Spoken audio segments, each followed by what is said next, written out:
on the Six Screens Telenetwork, earning the reputation of giving all the right ingredients, uninhibited, and exposing the hard, cold facts about the Watchtower Society. And now, Disney. Well, hello everyone, and welcome in once again to another rockin' awesome Saturday night.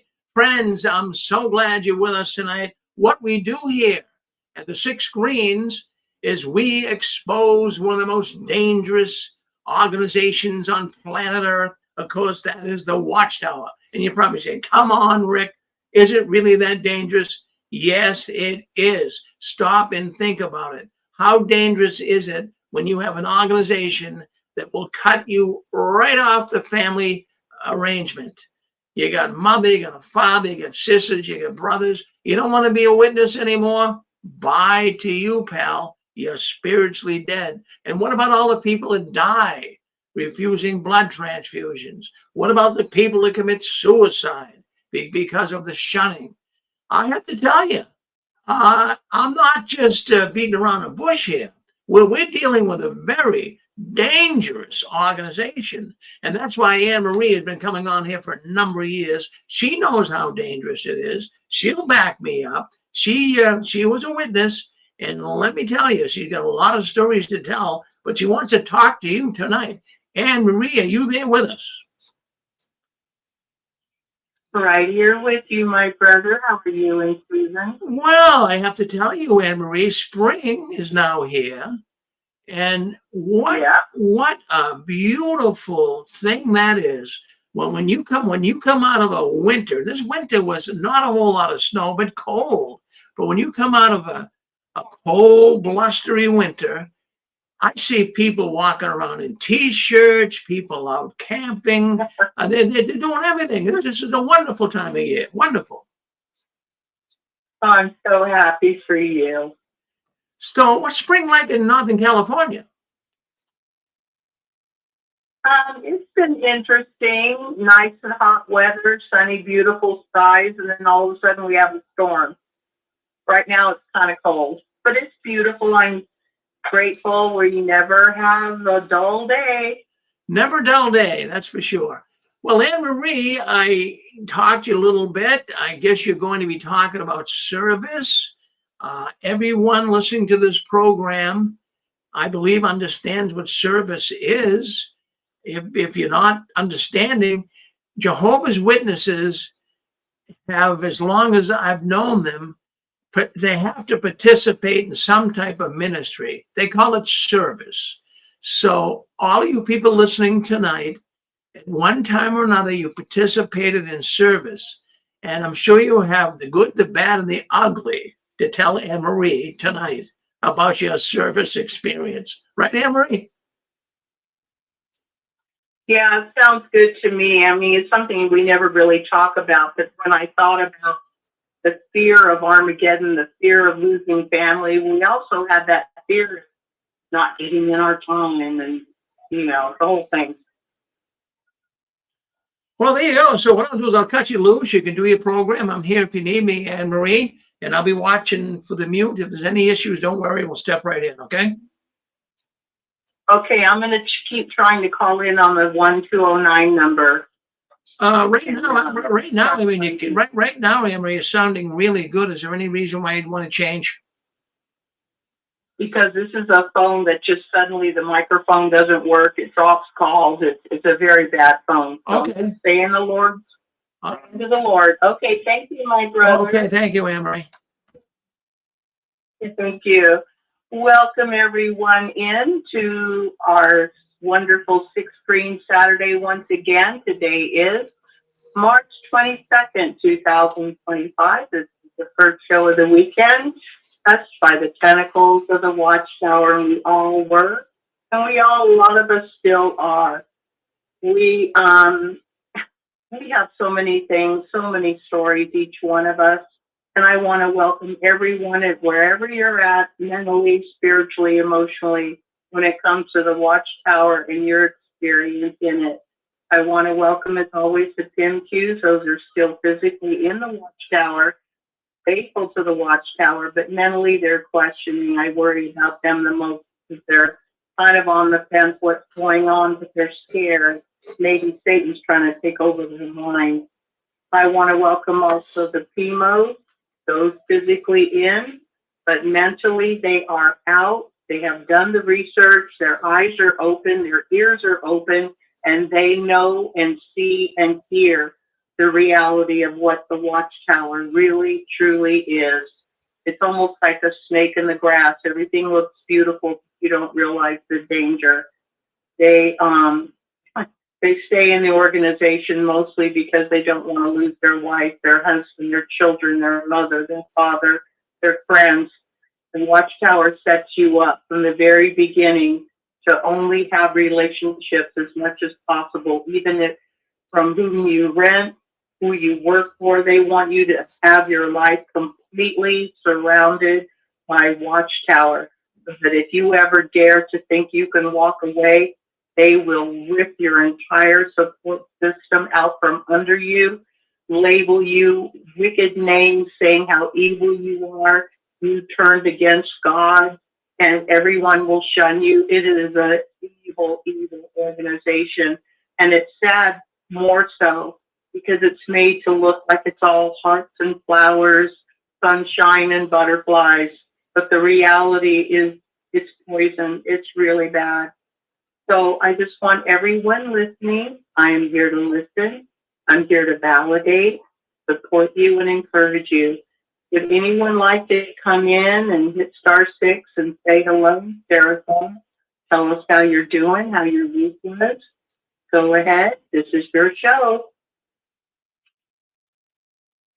I wanted to talk about service today. I just want to bring this subject up. I don't want to really talk, but I would like to encourage all listeners to think about your life in Watchtower. Think back on the things that you had to deal with and worry about, aside from always, stay faithful, be patient, Armageddon's just around the corner.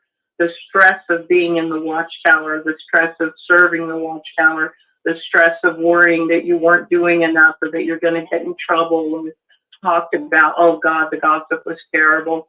But one thing that everybody seemed to always be worried about was getting in their time. We were always pushed from the podium, especially during the service meeting. Go out in service, you can do more, reach for higher goals, always pushing you to, they used to call it vacation pioneer, and then it was auxiliary pioneer, where you put in, 50, 60 hours a month.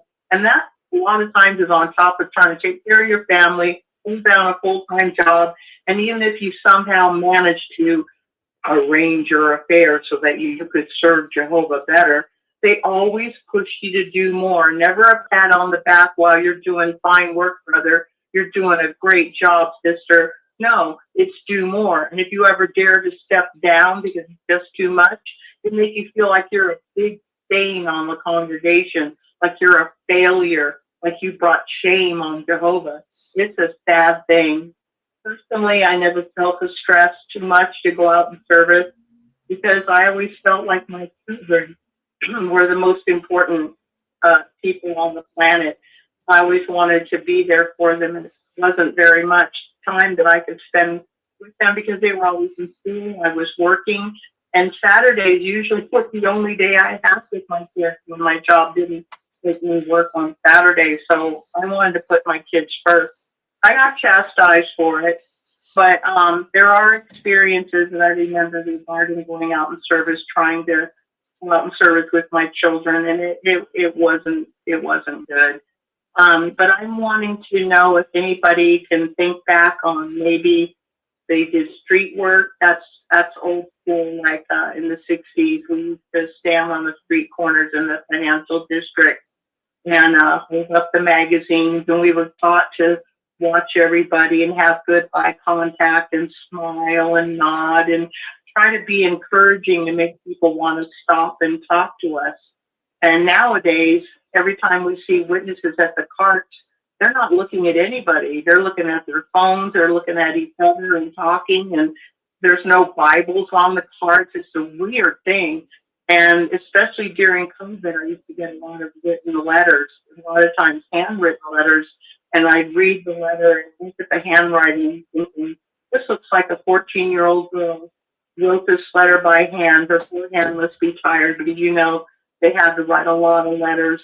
And then, of course, there were a lot of letters that were typed or put out on the computer. But still, the feeling of obligation to do that with what little time these poor kids had, and it's usually the children, and it's just the pressure. And then there are the door-to-door experiences working with different witnesses, you know, and what they would talk about their attitude toward householders if they didn't listen. They'd have some nasty comment to make after the door was closed. Well, he's going to be sorry when Armageddon comes. Just wait, I'll take his house. Really mean, stupid stuff. Then there was the rural ministry, where you go out in the country and you're in a car going from this house to that house, and you mostly spend your time in service with the car crew. And the gossip, the stuff that I would hear, I just couldn't believe it. Anyway, I'm just wondering if anybody could think of an experience regarding being in the ministry or taking part in the ministry. And just feel free, you know, no pressure, just anything you could think of. How did you feel knowing that when you went to sleep, you had to get up early in the morning and get ready for service? How did you feel when you had to wake up early the next day and you were tired? You just wanted to sleep. You just wanted to relax, you know, but you couldn't because you have to put Jehovah first. That's always the excuse. How did you feel when you had to meet for service if you met in a group, which we did when, at least in the old days, we did? How did you feel when you had to go to a door? Were you hoping that nobody would answer? How did you feel when they opened the door? You're the, oh, sir. Anybody want to speak? I heard a noise. Feel free. This show is for you. Any thoughts? Hello, Anne Marie. Is this my sister Susan? Yes, it is. I'm so happy. Hey. You're kind of breaking up a little bit, but my phone is a problem now too. Just found that out today. Service made me so nervous. It was so hard for me. And I know we're supposed to do it because we love Jehovah, we love the householders. That was not my main reason for going out in ministry. It was to look good, you know, for the elders not to bother, you know, to get time in. I was always wondering how to get my, you know, pad my time. I really didn't care. After a while, I mean, when I first studied, yeah, maybe, but it didn't take long before you just find all kinds of ways to stretch out your time, or drop magazines off at the laundromat and then drive to a return visit and smart away and stretch it out. And it just made me so nervous. And I'm telling you, I just couldn't handle it. Service was the hardest thing for me. And I really didn't care about the people. After a while, I didn't care about Jehovah. I just cared about getting my time in. And that's the wrong motivation for wanting to go out and service. Yeah. It was a terrible set. I'm sorry that.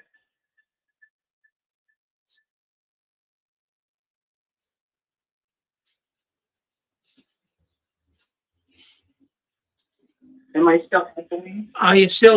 You're still on here, Anne Marie. I was echoing. Well, the reason why you're echoing is you got the two phones on. Oh, I'm so sorry. I didn't realize. I'm sorry. I keep trying to call in on the other phone. Yeah, well, you're all right on this Okay. phone. You're right. Just stay right where you are. If there is an issue, then you can change over. But if you have two phones in the same room, I understand. they'll interfere. Yeah. I understand. I got it. I'm sorry. Just Susan said that, you know, there's problems with this microphone, but I really was hoping we could, I don't know, the service, you know, like Susan brought up, it almost feels like it's this obligation, the pressure, nervousness, And a lot of people, I don't even remember hearing anybody ever feeling like, oh, looking forward to going out in service. Oh, this, oh, that. They were always trying to hype us up at the service meeting. And I've mentioned before, when I was in sales, we had to go to sales conventions. And the first convention I had to go to, I swear to God, the venue was the exact size of my old assembly hall. And the entire experience was just like going to a circuit assembly. Everybody's smiling, everybody's well dressed. How are you? You know, everything's uppity, you know, like everybody's positive. And then they give the talks, and then they give the demonstrations of those who are doing well in marketing, how they're presenting the product, you know, why they're doing well, giving examples of how you could do better, how you could do better in sales with your product. And basically it was to light a fire under your butt, get you all, you know, enthusiastic. It was everything except the prayer and the song in Jehovah. Otherwise, I swear to God, you would feel like you were at a circuit convention. And this is what the service meetings do. I don't even think they have the service meeting or theostatic school anymore.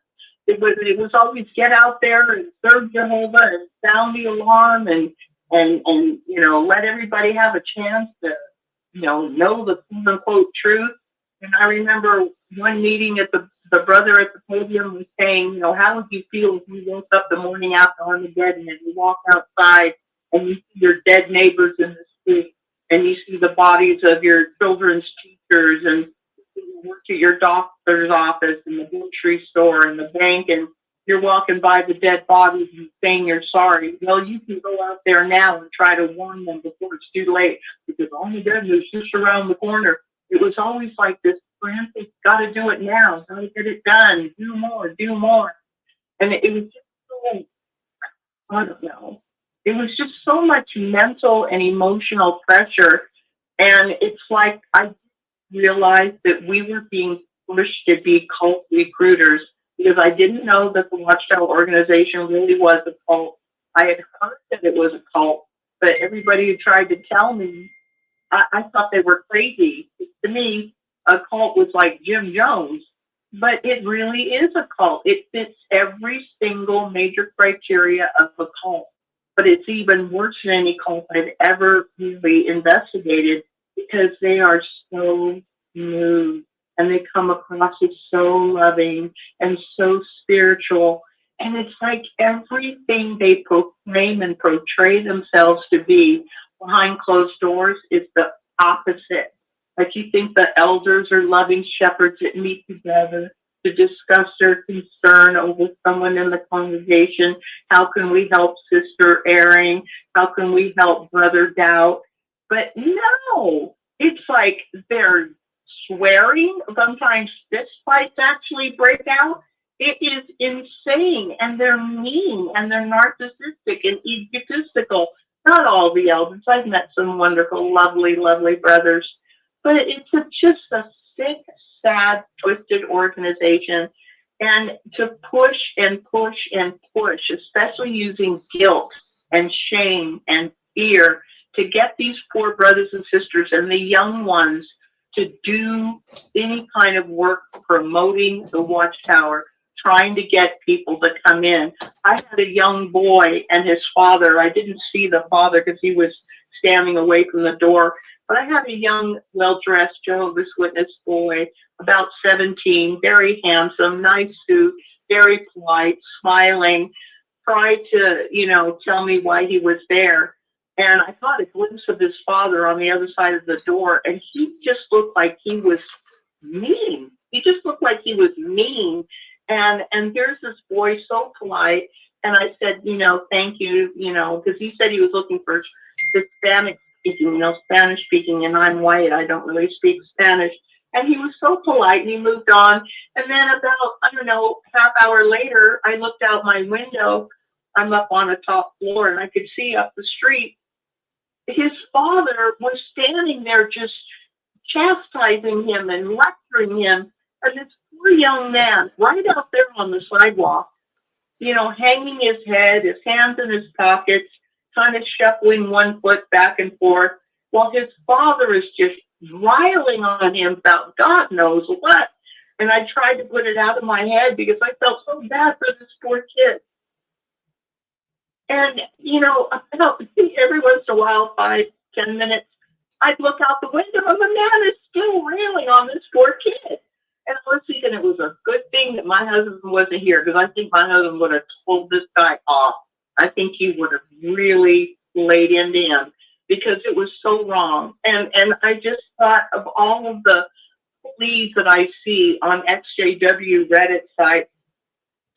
So many young ones. The youngest one that I heard reach out and ask for help and say how desperate he was 12 years old, how horrible his life was, how pressured he was. If you serve Jehovah, put Jehovah first, you know, get ready for the meetings, get ready for service, you know, do this, do that, you know, pushing him to do more. And there are so many young sisters and brothers on Reddit mostly talking about how pressured and trapped and desperate they are, begging for someone to help them. And then to see this young man face to face and then up the street with my own eyes to see him at the mercy of his father. And I'm thinking, if this father can chastise him for over almost half an hour, it was well over 25 minutes, and this poor young man is so obviously respectful and well-mannered and smiling and trying to, you know, be the perfect little JW Watchtower drone that they want them to be. And it's just never good enough. No matter how hard they try, it's never good enough. And it's just what this organization does. These kids have nothing to look forward to. They don't get to look forward to football or prom or hanging out with their friends or college or, you know, a job that they really want or a career they really want. Maybe they want to be an actor or a writer or an artist or a musician. And it's like, it's all about serving this organization, which is a dictatorial, tyrannical cult. And there's just no room, no hope, no way to escape. It is so horrible. It's horrible enough for the young, you know, adults that we can legally leave. Like I got kicked out when I was 16. I come home from meeting with my probation officer and my mom was on the phone to the cops. Get her out of here. I want her arrested right now. I don't want her here. No money, nowhere to go, no car, no job. And it's like, this is what they do. They just throw their kids out and these children and the service, the pressure to go out and exercise some way service in the ministry, whether it's standing by those carts or going door to door with your parents or other witnesses or doing the letter writing. And then they have the phone witnessing. I've had a lot of that. And I was just wondering how anybody out there may have, you know, experienced this or had to sit down and write letters or felt like they had to, you know, go make phone calls or stand by the carts or do street witnessing like I did when I was young, or just go door knocking. Is anybody remember any experience in field service, meeting for field service? I would love to hear other people's feelings. And what Susan said, not feeling comfortable, feeling stressed, feeling nervous. Yeah, you're knocking on somebody's door. You don't know who they are. And plus, you don't know if they're in the middle of, you know, making love with their husband, in the shower, in the middle of a discussion or whatever. You're bothering them. You're, like Rick said, you're an uninvited guest. And yet we always expect them to be polite and to listen. But as Jehovah's Witnesses, we were never supposed to listen to anything they had to say unless it was in agreement to what we were trying to push down their throat. Because we were out there to recruit people. And if they weren't ready to be recruited, if they weren't something like most of us were, we just, you know, they would quote that scripture, just wipe the dust off your feet and move on. That is so rude. It's so arrogant. It's so self-righteous. Anybody have anything to say? Because I don't want to hear myself talk. So I say, this is for sure, you know. Well, Emery, I'll jump in here. This is Rick. Yeah, just to kind of bring us all up to speed on this, the days of people coming to your door are over. It's too dangerous. We don't see the Avon lady. We don't see the milkman. We don't see the bread man. We don't see full of brush. We don't see insurance people. Jehovah's Witnesses are still doing it, but I'm going to tell you, it's dangerous. And if a person is going to go door to door as one of Jehovah's Witnesses, they really should send me an invitation to their funeral.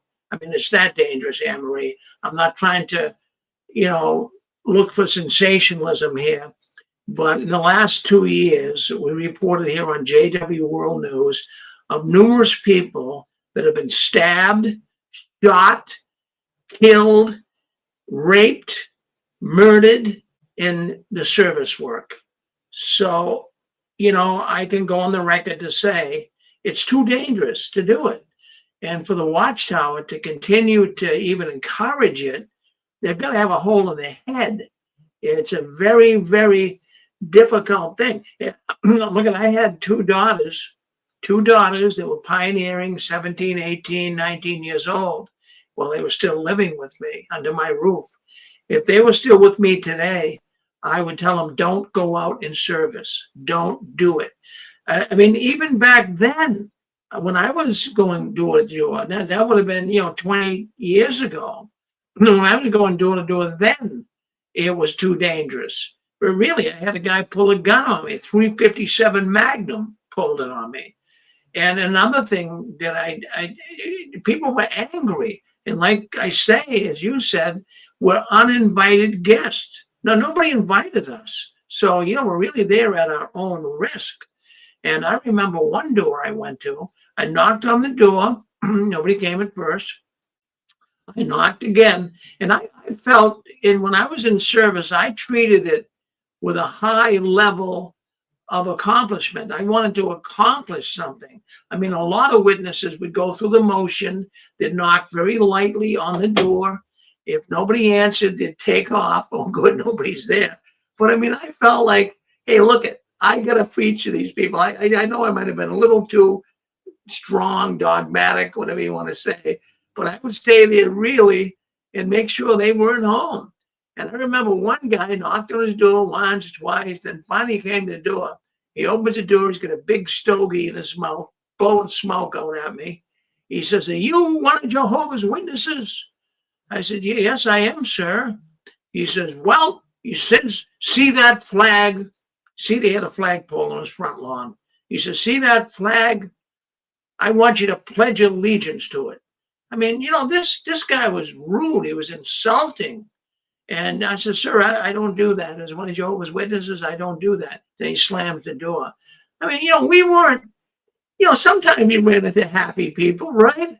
Well, boy, many times we ran into some pretty arrogant people that couldn't be courteous. They could just say, well, gee, I'm not really interested. But some people really read us the riot act. And I want to bring that up, Anne-Marie, because I'm sure there's people listening to this program that have got service stories to tell. Now, I just told mine. And if you've been doing it for a number of years like I was, you had to have some type of an experience. Did someone ever try to shoot you?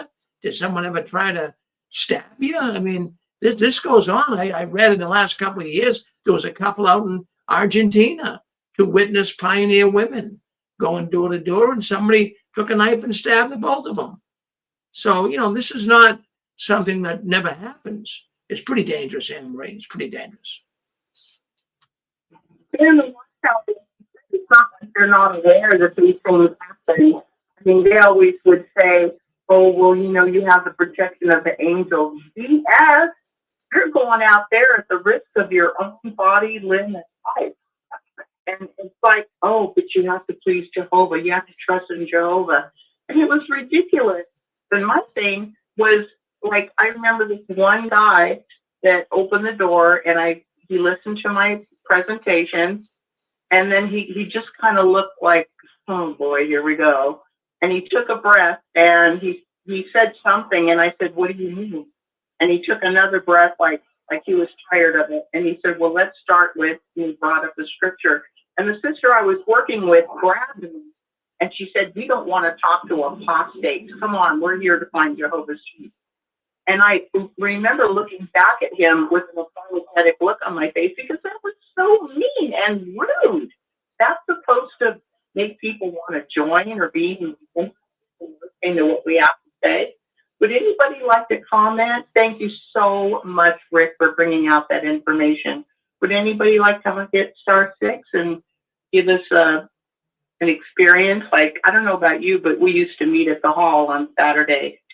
And, you know, any kind of experience before service, getting ready for service, having to go out in service the next day, how you felt in service, standing by the cart, writing letters.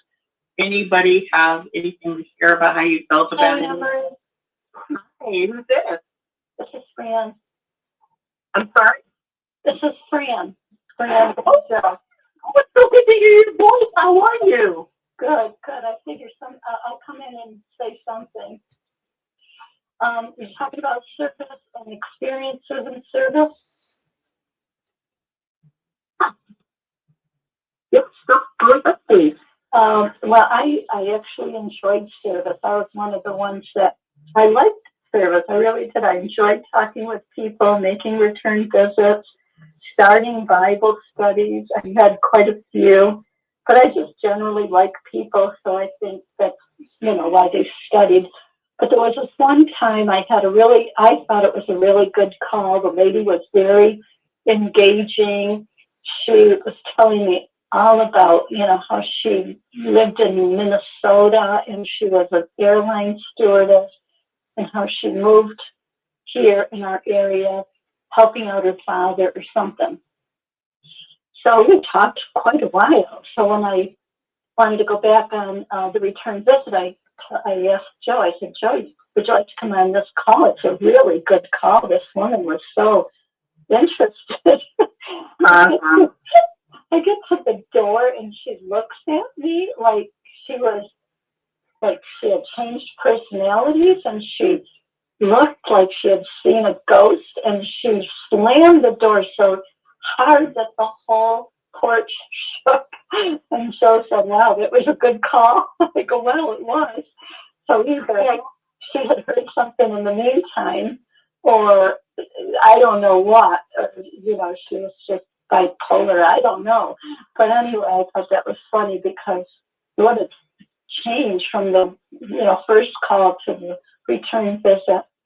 I can't think of anything else, but I just wanted to share that one. Wow, that was weird, Fran. It was weird. I was like shocked. I did not. Yeah, service. Joe said, yeah, service. Weird. Fran, I'm wondering, I'm thinking that you were still in the organization when they first presented the cart arrangement, the living cart arrangement. Yeah. Were you there when they first announced it?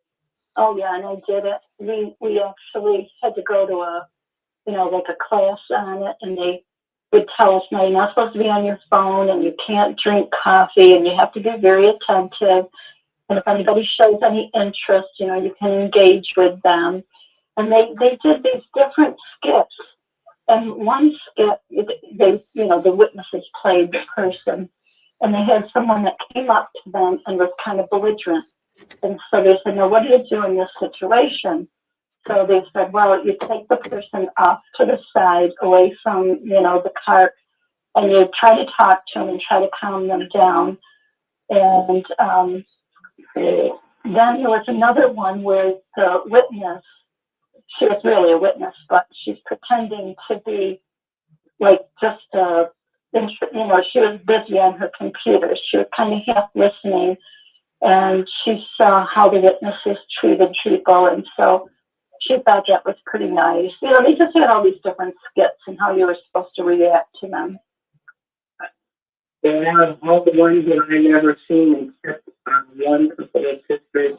All the ones that I've never seen to care about people walking by. They're on their phones, they're talking to each other, they look like they don't care if anybody walks up to them or not. I've seen photos of this, witnesses taking their cart to the beach, and they're laying on a blanket. No, we don't have that extreme out here. You're in California? Yeah. Yeah, no, we're pretty, here in the northeast, they're pretty straight-laced and, but yeah, it's just interesting. It's just interesting. Fran, if you were there when they first announced the new arrangement of court witnessing, I was just curious how you felt when you first heard the idea, because this was something. Yeah, I thought it was interesting. And a matter of fact, the person keeps coming up in our life, the person that went behind our backs and told our children that we were into some dangerous things, he was actually one of the ones that was heading the cart witnessing. He might be listening right now. If he's listening right now, hi, Dan Houghton. They called it, when it first came out, they called it the Manhattan Project because they started it in Manhattan and they, did like a test pilot like they do with a lot of things. And I think they did it at the Seaport. I think that's where they started it, or Manhattan or somewhere. But it seemed like, oh, wow, it's pretty big. I didn't know if it would come to our area because we're in a smaller area. But sure enough, it did. And we did it. But, no, we didn't go to, we didn't lay out on the beach while we were doing it. Oh, interesting. On the other side of it, when we left the organization, Joe and I went to the train station. There was a whole bunch of them. There must have been about 8 of them. I can't remember how many carts, but they were all kind of bunched together. So these 2 sisters that we have been very close to, they see us approaching because we're going right towards the cart. We're going to see what their reaction was. So one of them, she turns and faces the wall. I mean, talk about looking stupid. She faced the wall, and the other one turned about face, and she's facing the cart. And we just walked by, and one of the brothers, he didn't know who we were, but the rest of them knew we had left, and of course we're apostates. And he said hello to us. He was friendly, but we just said hello. We didn't stop and talk to him. We didn't interrogate him, but anyway, they just act so strange after you leave. And these were like really good friends that we went out in service with all the time. And they acted as if we were, someone wicked coming that they had to turn their back on. It was Yeah. Something wicked just like that is so sad. I had forgotten about the method of witnessing where they would set up tables. You reminded me of that when you said train station. They used to set up tables and put out their literature and, any place that was a public place where a lot of people were going by. Even at my college when I was going to school, they would set up every Thursday, the witnesses would come and set up a table in the main area of college. It was just like anywhere that they do their thing, they do it. Yeah. Unbelievable. And it's just to me the pressure. I mean, I think life is hard enough, but to feel like you have to do it, else you're letting Jehovah down. Right. And then don't forget when a brother at the podium during the service meeting, he said, how can you call yourself witnesses of Jehovah if you're not out there witnessing? I know. Yep, guilt. Lots of guilt. Yep. A lot of guilt. And, and if you get a Bible study or whatever, I had one Bible study kind of sort of, and the lady was very interested, and I used the original Paradise Lost, Paradise Regained book, and she was so excited to get it. She called me and told me how excited she was to read it. And then she called me a couple days later, just so upset, and I said, what's wrong? And she said that, she had gotten to the part where everybody's dying in Armageddon, and the cracks from the earthquake, and the little girl holding her doll, and people screaming, and what a horrible it is to present God. And I said, well, that's Armageddon, and it's coming, and God is going to destroy all the wicked. And she said, my God would never do that. And I said, well, God's God. And she said, no, not my God. And she goes, well, will God kill little innocent children? And so we brought up what the Watchtower has said. The Watchtower said, well, if you wanted to get rid of a cockroach infestation in your home, you wouldn't just kill the adults, you would kill the babies too. Oh, no. It's terrible. It's horrible. I can't believe we believed all that. I know. That's how ingrained, how indoctrinated we were. Yeah, we actually stood up for the mass killings and murders, and it's horrible to think back. I'm just so embarrassed, you know, to I'm embarrassed because that I was a witness. Yeah. Yeah, and always. Go ahead. Oh, I was just going to say, but now we unwitness to everyone we meet. You know, we tell them we were Jehovah's Witnesses, why we left. And interesting. Oh, here's a really interesting experience, really quick. The other day, Joe and I went to a nearby town because they had a lot of flooding, and we wanted to see if the river was really high. So we were walking around, and we went past this. It's kind of like a brewery dance club, and we just kind of peeked in. We knew it was closed, but the owner was in there, so he's motioning us to come to the door, and he opened the door and wanted to show us all around. Very nice place. So I was telling Joe, I said, wow, this would be nice for a meetup. And he was standing there. I said, well, we do meetups. You know, we used to be Jehovah's Witnesses, and we have meetups for different ones and people that have come out of it. And he goes, do you mind if I ask you a question? And we said, no, go ahead. Why did you leave? You know, why did you stop being a Jehovah's Witness? And we told him why, the child sexual abuse, how we found out about it. And he said, I have never heard that. He said, I have been studying for 10 years and I have never heard that. He's been studying with witnesses, and we knew who he's studying with because we had gone to that congregation. So he was very interested. And I said, well, if you tell them that you talked with Joe and Fran Garino, they're going to say they're apostates. And we told him what an apostate was. And he goes, well, you know, I got a very good sense for any BS. And he says, I've never, you know, I said, the people are very nice. They love bomb you, very, very nice.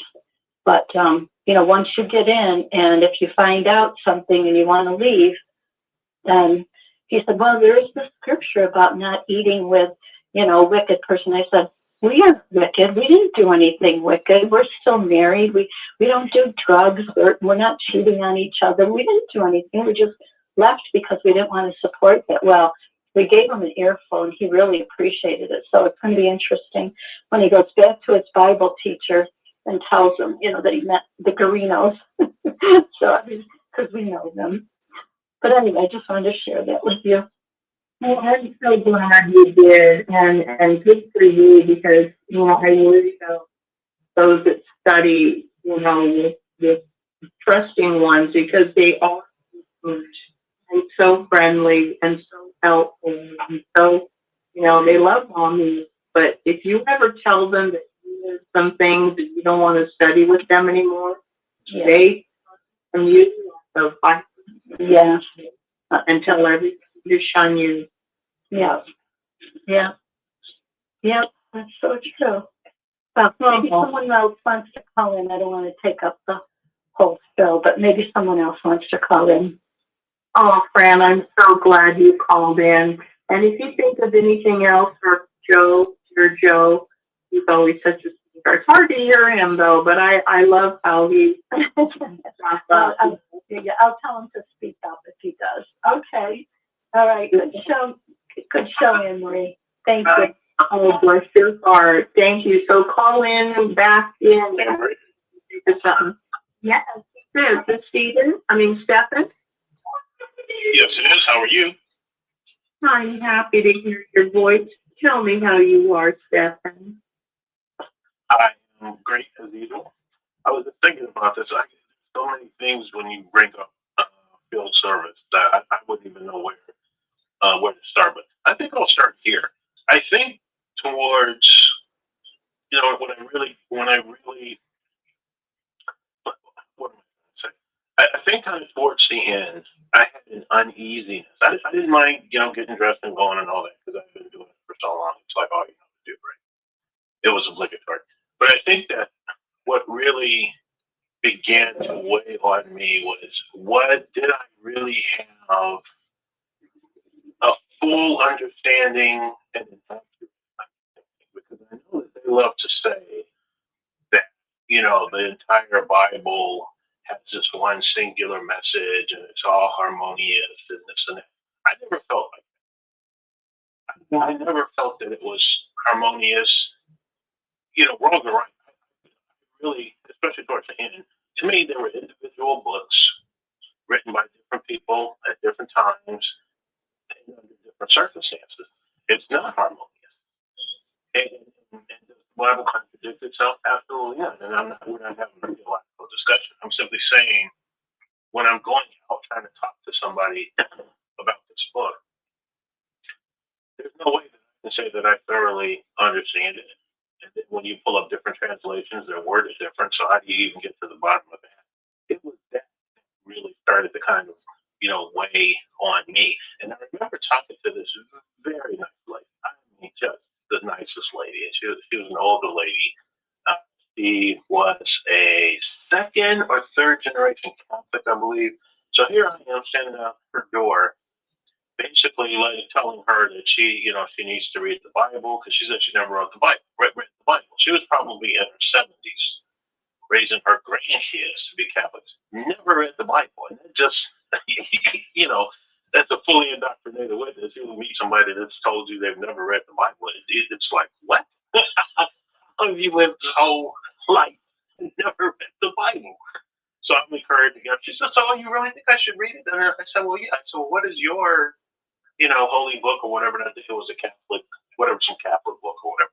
But when I walked away, and I was saying to myself, who am I to tell somebody that their whole way of life, second generation, raising grandkids to do the same thing because they don't agree with me or what? And, it was just kind of, it started to really kind of sour on me. That, nobody has the answers. Nobody has all the answers. And this was when I was really starting to see how Watchtower was actually changing, and things that I was raised on and hearing. Now all of a sudden it's like, maybe it doesn't really mean that, or in the past, they never will come out and just apologize for stuff. Like, we taught about this and now this and that. And I'm thinking to myself, what am I doing out here? Because I'm going to tell somebody something, and the next week it changed into something else. And something inside of me was just screaming, you need to take a break and re-examine what you're doing, because this is getting to be almost stupid. It's like, what are you doing? And so I started feeling very uneasy about it.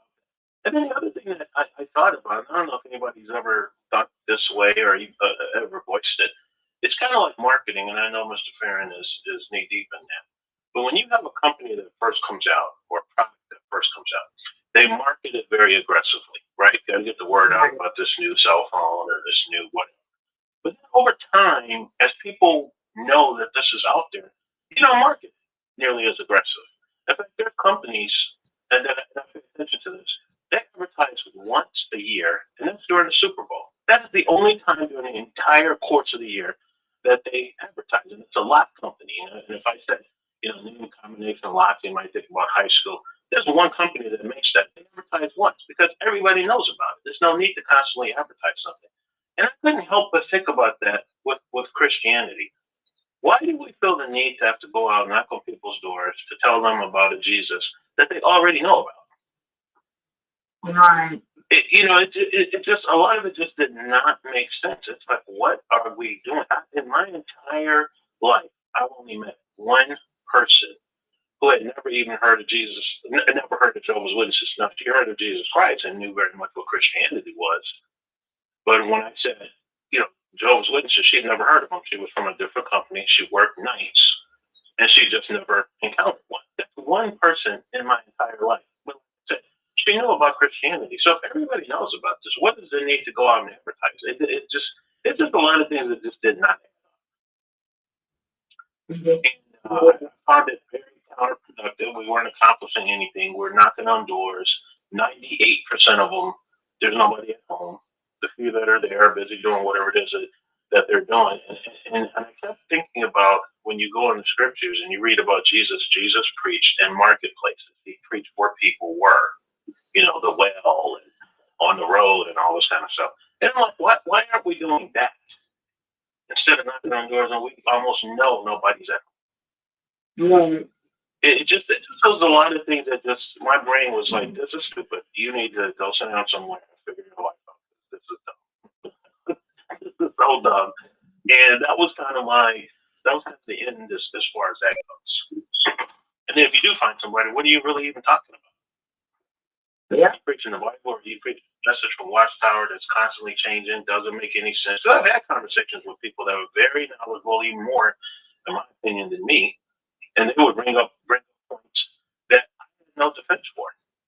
I was like, you're absolutely right. That is what it says. I don't know why this group is teaching something different or completely ignoring this, but you're absolutely right. What do you say? And you can't ever really get to a bottom line, answer. Like I was watching a video just the other day, this brother that he talks to all kinds of people. He's very, very Christian. A lot of his ideas are I don't agree with, but he had gone inside of Kingdom Hall.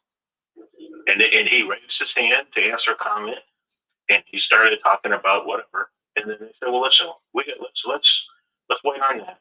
We got a meeting, organized meeting. All these people are here to finish this meeting. We'll talk to you in the back." And I'm sitting there thinking to myself, no matter what happens, this conversation is just going to devolve into this. That's what you believe. This is what we believe, and have a nice day. All it boils down to, no, you can't ever come to any kind of agreement on this. And again, not just for me, just goes to the futility of all of it, Absolutely. So I really began to lose interest in it. It was like, what are you doing and what? It makes no sense. Go find somebody to do what you're doing. Absolutely. I used to think back on why we were so hard to engage in ministry, whatever form it was. And it suddenly affected me when I realized that Watchtower was a real cult. I realized we were cult recruited.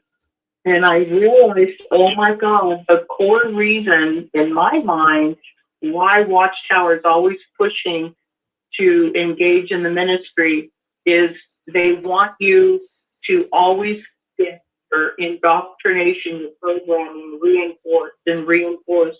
And what better way to reinforce your programming than to be made to feel that you have to go out there and somebody else?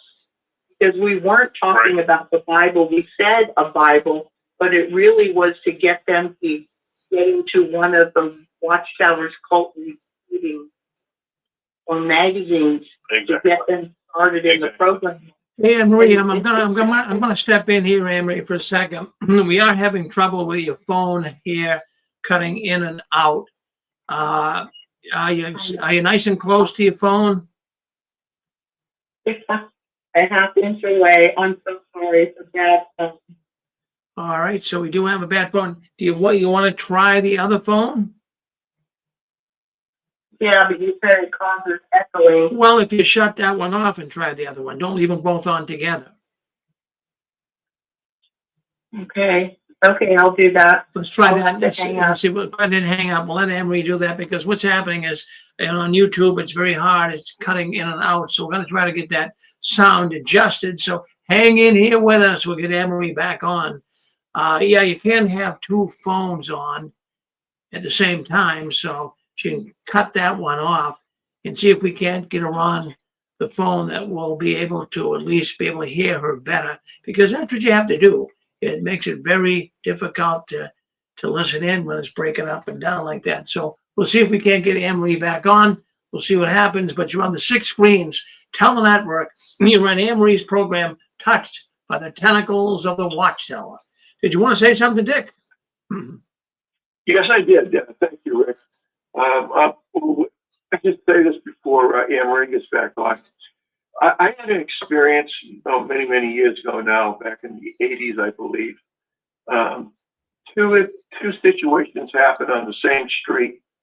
And the first one was in Massachusetts or in New England, we have storm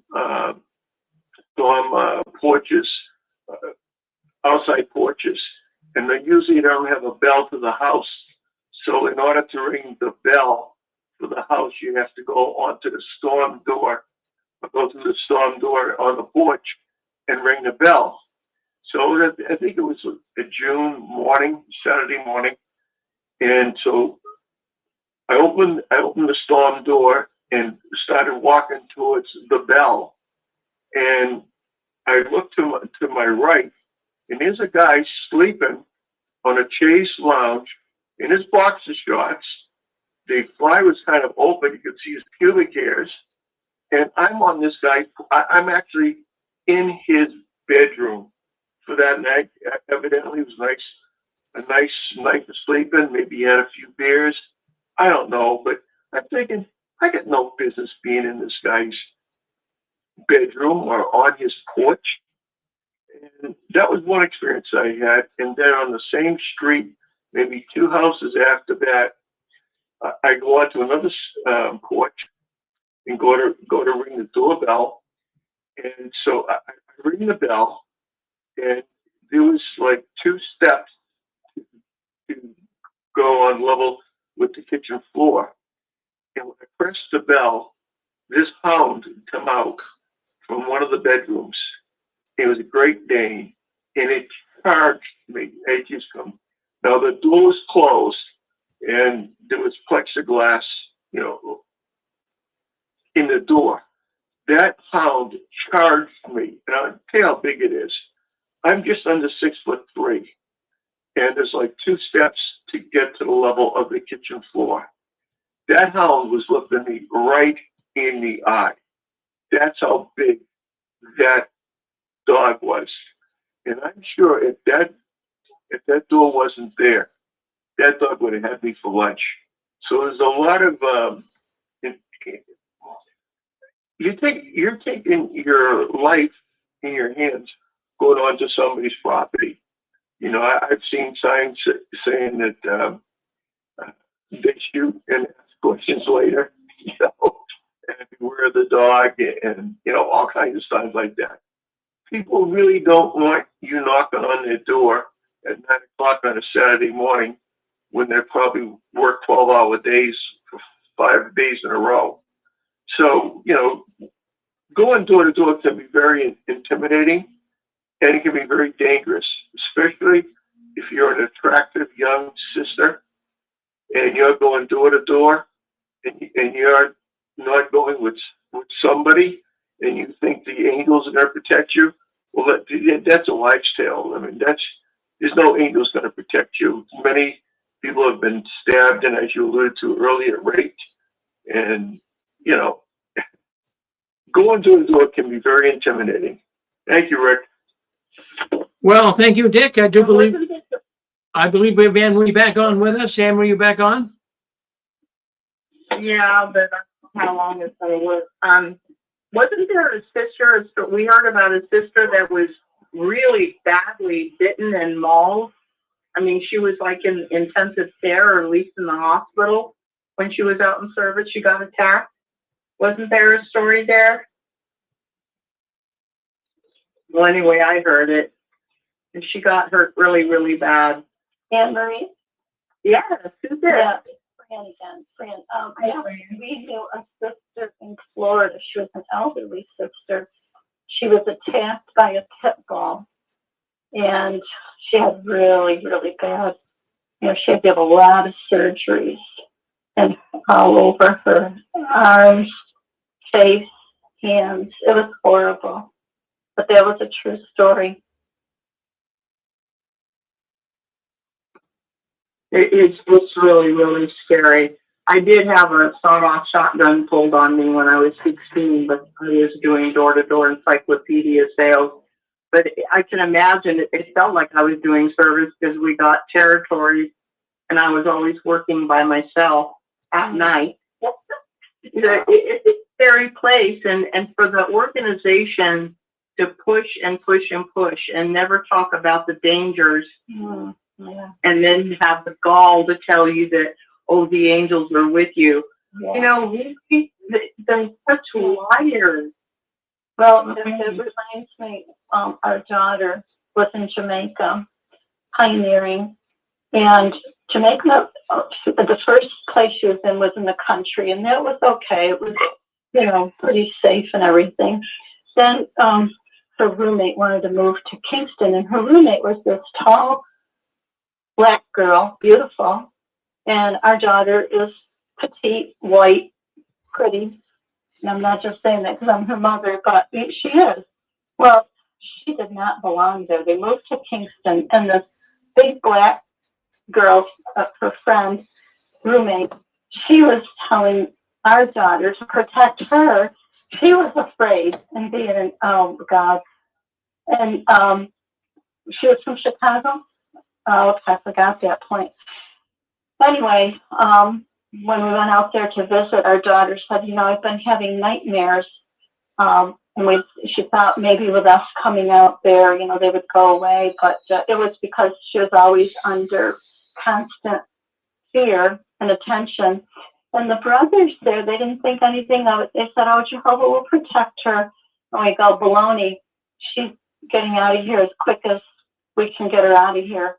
And we would have taken her home with us, but she had a ear infection and she could not fly.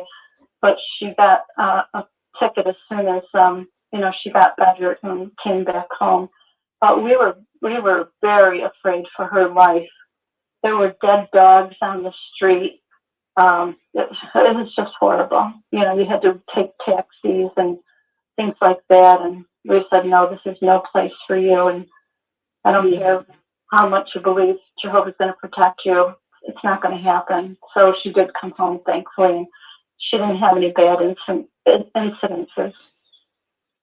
Oh my goodness, how scary. And then there's, I don't know if they still do it, but Watchtower would send couples usually to where the need is great. And I remember here, Raymond Franz telling a story about he and his wife were sent to these really horrible countries where it was like tropical, horribly hot, and mosquitoes that carry diseases and no air conditioning in their little tiny dilapidated trailer, and how sick Cynthia, my friend's wife, got. And, you know, it's like they don't take care of their people. No, they don't.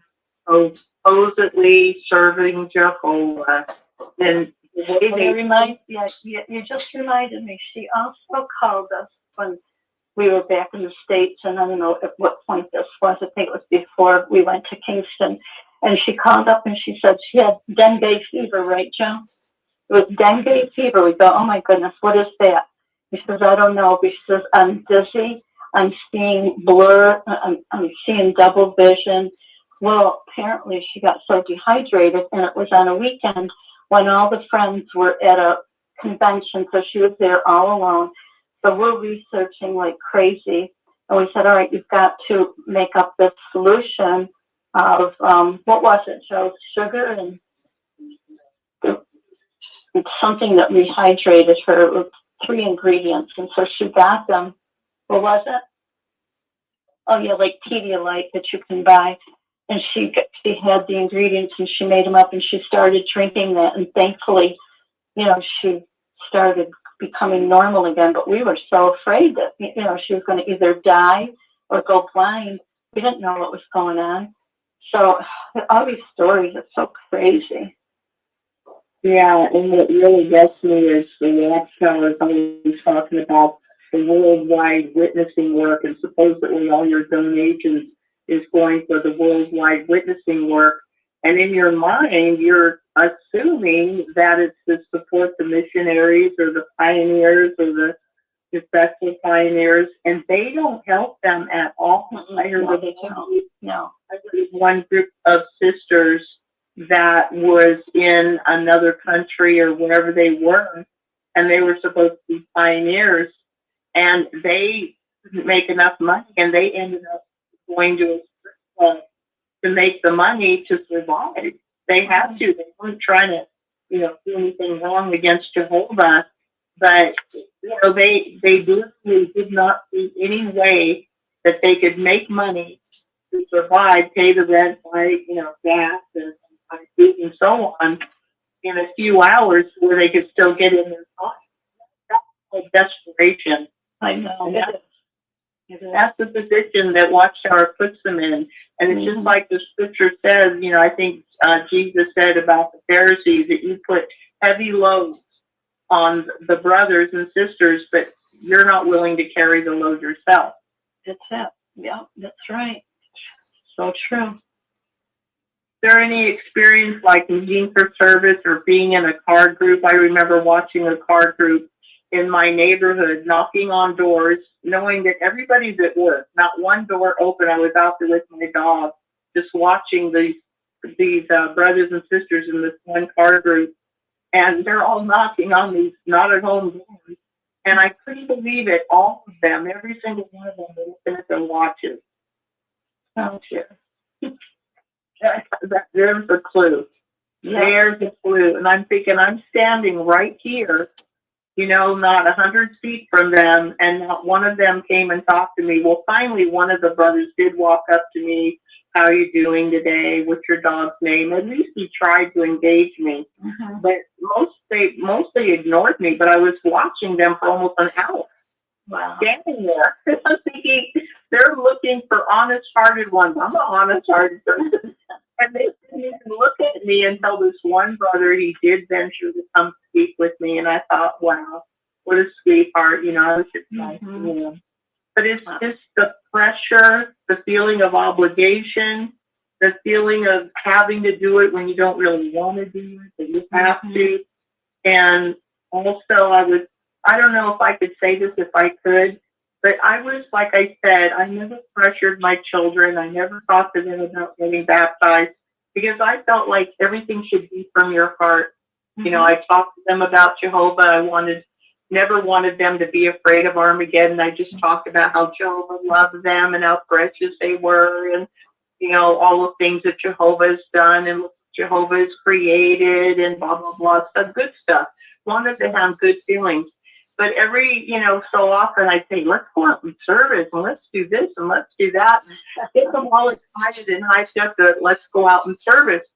So I remember this one Saturday, you know, we had been planning to go out and service as a family, and we were all happy, and the children were all happy, smiling faces, and we were sitting in the front of the Kingdom Hall at the meeting for field service. And the brother conducting the field service meeting was talking about our presentation, kind of saying, you know, what are you going to talk about? Who's going to work with who?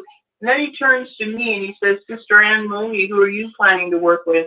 And I said, I don't know. You know, I'd love to work with anybody. He said, well, what about your children? And I said, well, I felt so embarrassed because this is in front of like 40 people. And I said, well, I was hoping that maybe different ones might take, you know, one. And these were well-behaved, well-mannered, friendly, smiling, sweet kids. And this brother chastised me from the podium. He said, you know what, Anne Marie? Your responsibility is to see who's going to work with your kids. That's your responsibility. Those are your kids. We are not a babysitting service. Wow. And I'm thinking that enough, he hurt me and shamed me. Those children sitting there and their little smiles just turned so that, you know, and there are experiences in regard to, you know, going out in service at that. I'm looking for that, like, you know, the gossiping in the card group, you know, talking about ones that weren't there. I never could understand the gossip. How do you talk smack about somebody who's not there? How do you do that? How do you do that? I know, it's terrible to face, you know, it's really. Experience? No, not that I can recall. What's that, honey? Oh, yeah, yes, it does. Yeah. Is this Stephanie again? Yeah, one that I think is funny. The guys will probably think it's funny. So I'm not one that the guys. I'm not one of the guys that I grew up with. They live within blocks of me. I'm the shortest one in the group. I'm 5'9.5". Everybody else is 6 feet and up. So anyway, we're in this apartment building and we're just ringing the doorbells.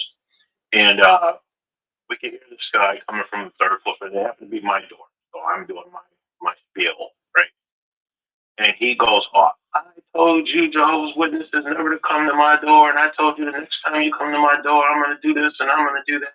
And we could hear him stomping from the third floor, floor by floor by floor, stomping, stomping, stomping. So I look at the other two guys. They look at me. And we're kind of like, well, we're not running. We're not moving. We're just going to deal with this. Okay. So the guy comes and he kicks the door open. This is the door right where we're all standing. The door flies, just misses my face. Now I'm livid. I am livid. Because this is a really solid wooden door. It probably would have knocked me out. Just missed, hit me straight in my face. I took my book bag, the magazines, I threw all that stuff on the ground. And I got ready to beat the living whatever out of this guy. The guy sees me. I'm taller than him, and I consider myself short at 5'9". I'm taller than him. The other two friends of mine collapse, both around him. So he looks up at me, then he looks to the left, and there's one guy even taller. Then he looks to his left again. This guy is even taller. His whole demeanor, everything changed. And he squeezes past me, goes around, gets the door, closes the door very gently, and just meekly goes up the stairs and goes back to his apartment. And so obviously nothing happened. I'm telling you, I was so angry, I just left. I was like, I need to go because I need to go. I walked home. I was probably only half a mile from my house. I just walked home. And of course, my dad happened to be there. It was Saturday. And he said, what's wrong with you? And I told him, he's like, he did a what? He said, well, what happened? I told him. He was like, man, he is lucky. I said, man, you don't know how lucky he is. And we just kind of laughed about it. So, yeah, you do have all kinds of weird things that happen. Another one very quickly. This was a family that my dad allowed to stay with us because they were victims of domesticity. So she stayed with us, and she had a young daughter who was still in a stroller. And we're just working, and all of a sudden a pit bull comes out of nowhere, and I hate him. I just hate him. And my dad had him, and he would fight him, and he and that just exposed me to that because of that. I don't like bulls. I don't trust them. And so the mom with the baby in the stroller takes off running, leaves the baby in the stroller. And I'm thinking to myself, how did you leave this poor baby in the stroller? I mean, she is gone. I don't even see where she is anymore. So, of course, I snatched the baby up. And the dog comes up, but he wasn't particularly aggressive. It was almost like he was a stray, and he was just walking down the street and saw us and came over to see what we were doing. He wasn't aggressive, but I kept the stroller in between me and the dog, and I kept the baby up, really high, just in case something did happen. He wouldn't get to the baby. So little things like that, I never forget. Well, yeah, you can picture that kind of scenario happening, getting ready to go out in the street. No, I didn't know that was going to happen. But that did teach me, because I started carrying a little wooden club or something in my bag, in case, a dog, or you can kind of defend yourself. I understand they carry, pepper spray and dog spray and that kind of stuff now. Somebody will typically have that. So that's what they have now. But back in the day, I just had a little wooden club after that incident. Very good for you, Stephen. Are you old enough to remember, like back in the 70s, when sisters would routinely leave their children, their young children, in a car while they worked the territory? Did you ever hear of that? Oh, absolutely. Absolutely. And then when you said the street corner work, we would go out, and we were all, I don't want to say forced, but it was really strongly put to us to auxiliary pioneer during the summer months and during the winter, when you have the winter break, because you've got the 2 week, period. So sometimes I would do that, sometimes I wouldn't. I really didn't want to. But, they just make you feel so guilty, so you do it.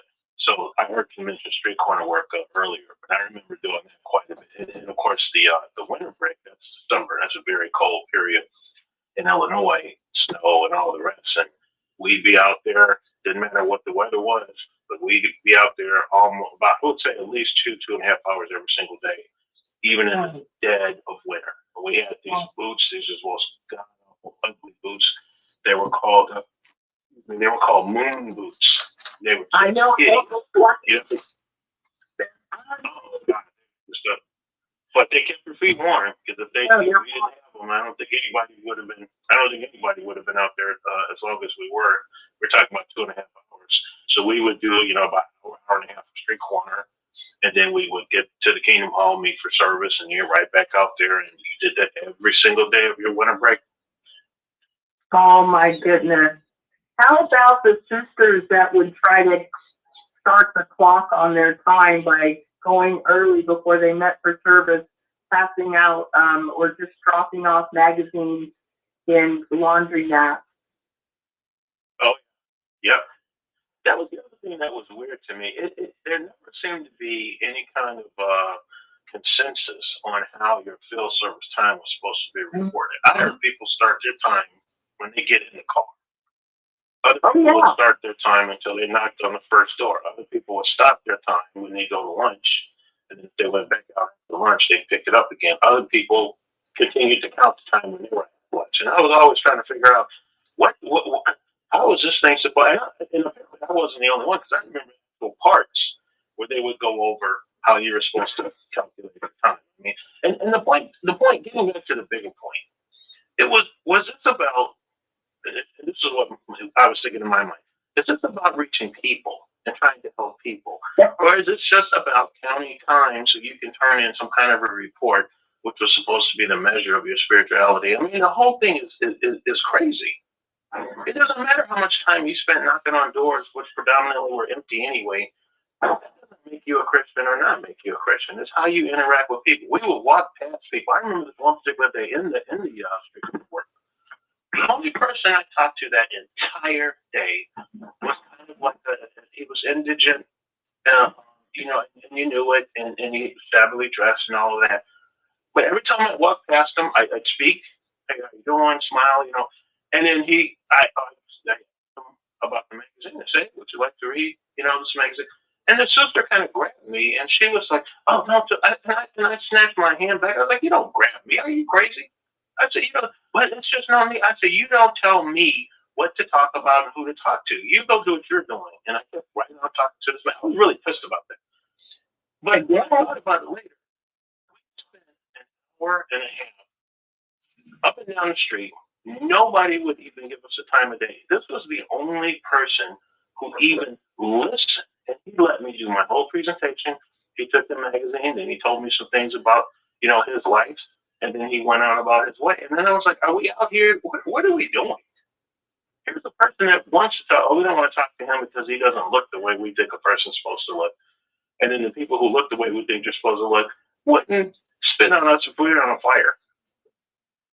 This is what I said. I just really started. It's like my brain was like, what are you doing? This is stupid. This is beyond stupid at this point.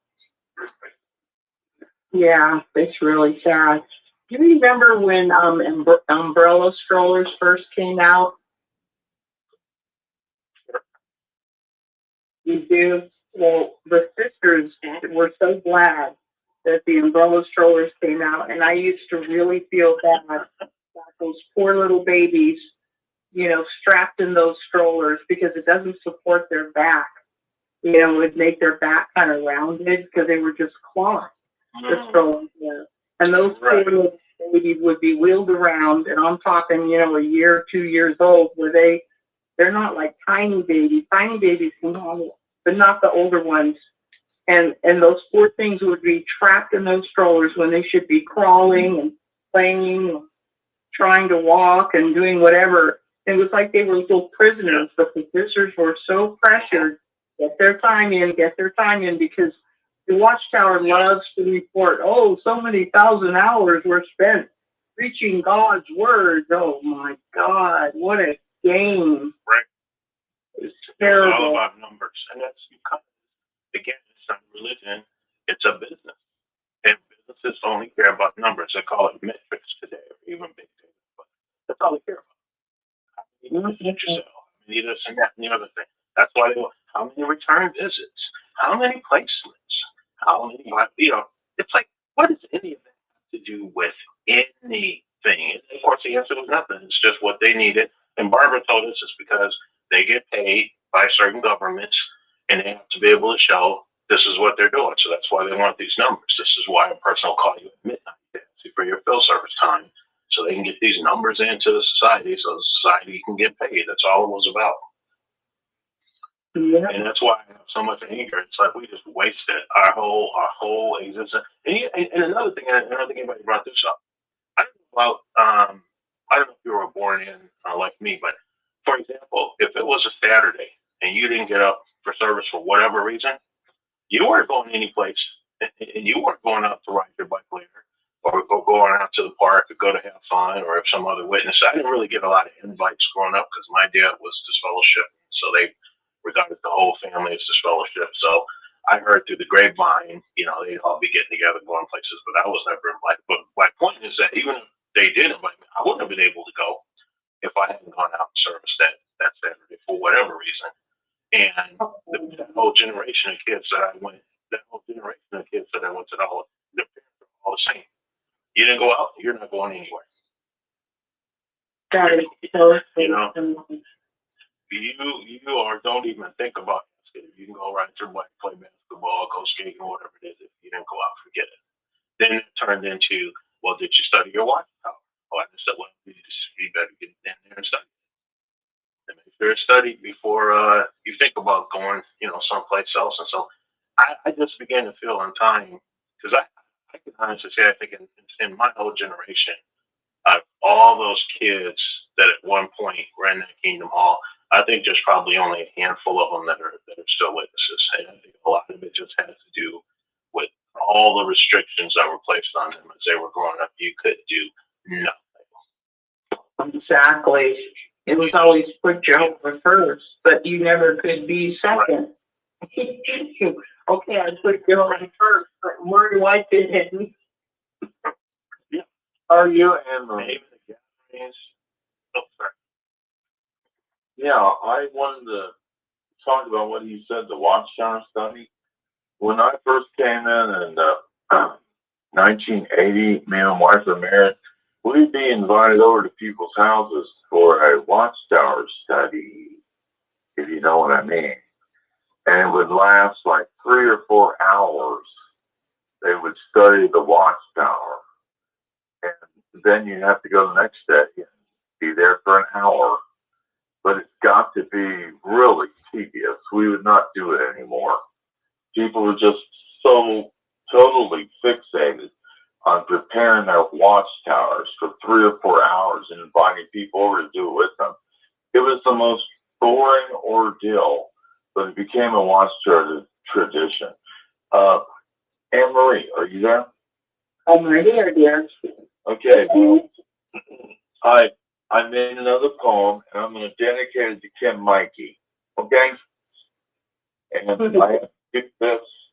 It's called Endless Excuses. Are you ready? I'm ready.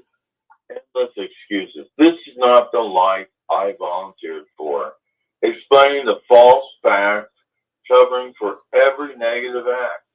1975, blood tests, organ transplants, no voting, child sex abuse, shunning, our half-baked clergy, the UN. I made excuses for it all. I parroted your lies and took the fall. And I didn't do it my way, I did it your way. The theocratic two-step. Tell the truth, I had 100 lies. I couldn't have been more sly.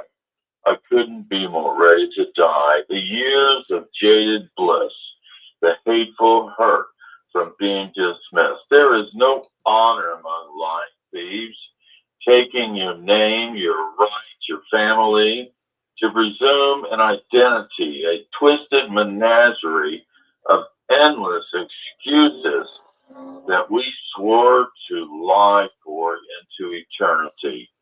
Shame on all of us. And that's exactly how I feel. I came into a den of lies, making constant excuses for this stupidity.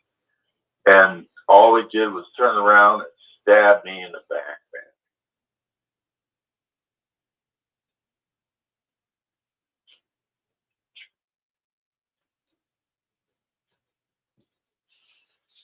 Well, that was I'm interesting. still on. You're still on with us here. Yep. Is this King of the Dots? Yeah. That was a great poem. Endless excuses. That's the life I lived for 28 years. Wow. Oh my God. Non-stop having to defend them to everybody when they were indefensible. I refuse to do that any longer, and I hope anyone out there listening will also acknowledge that that's what they've been forced to do. Watchtower isn't doing it. You're doing it for them. And you need to stop it now. That's exactly right. It is. We're doing it for them. Yeah. And you know what? I was thinking about something. I was thinking about something when Fran was talking about the experience of the missionaries that she knew in Jamaica. If you guys recall, I don't know when everybody left, but even before I left in 2018, there was this video. And in the video, it was this young blonde girl, and I think she's probably right out of high school, a couple years. And she went through the whole trek and went to missionary school, and they sent her to a completely different country. She goes there. She knows no one. She doesn't have any money, so she has to find a job. I think she stayed with some witnesses in that country until she found a little job, making nothing. It was part-time on top of that. Then she was blessed to find some little apartment, some little tiny apartment. I believe she was in Asia, so you know how small those apartments can be in Asia. She couldn't even afford that, so she had to move out of there.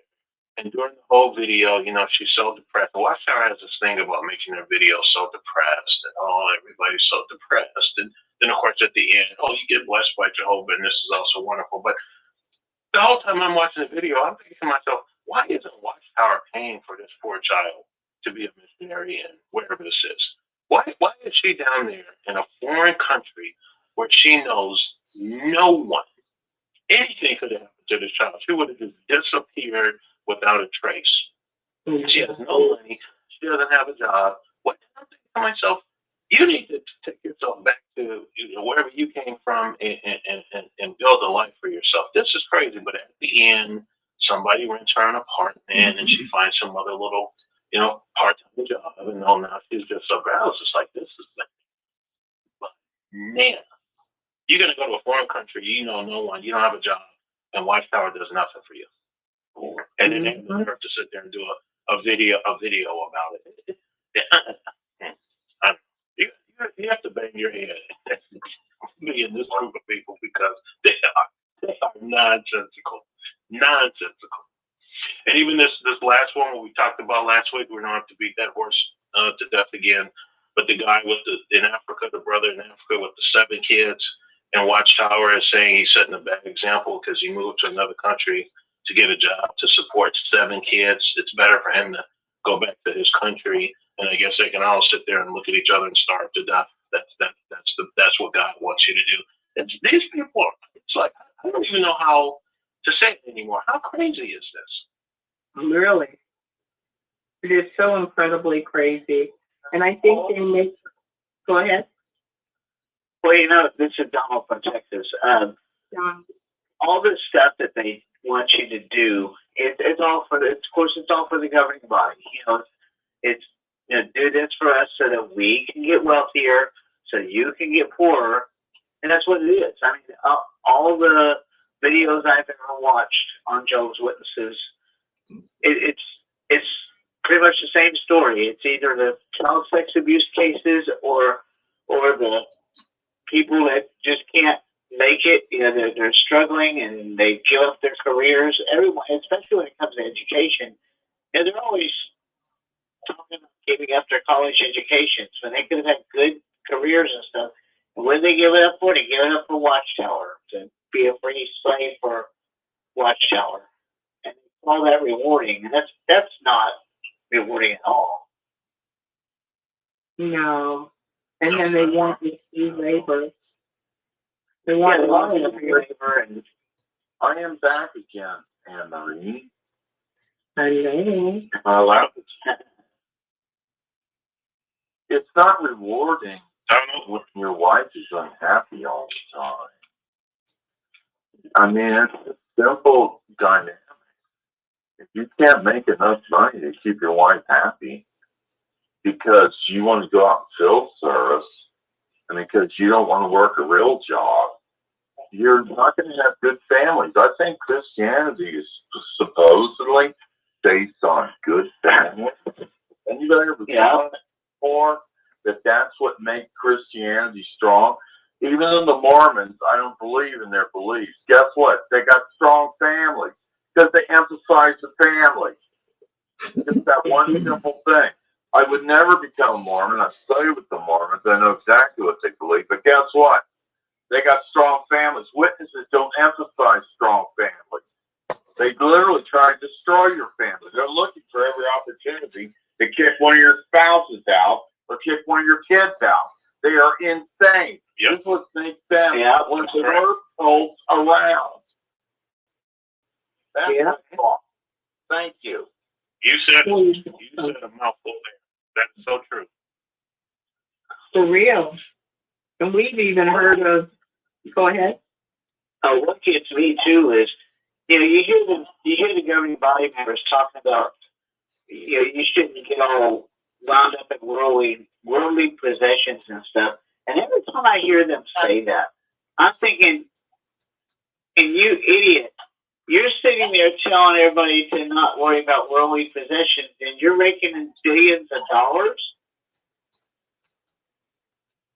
Right. Yeah, with their fancies and their fancy cars and their planes and Rolex watches and their custom-made suits, and they're living high on the hog, telling us how we have to be better. Yep. Yeah.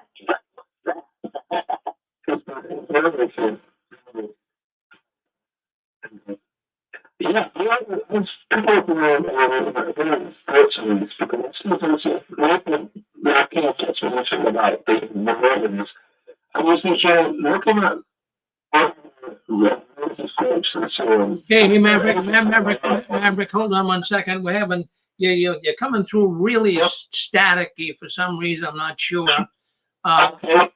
Can you? Yeah, we're having a hard time hearing you. Why don't you call out and come right back again? Okay. All right. Let's see what happens with Maverick. Sorry, Anne-Marie, but it was really staticky. I think you might have heard it as well. Yep.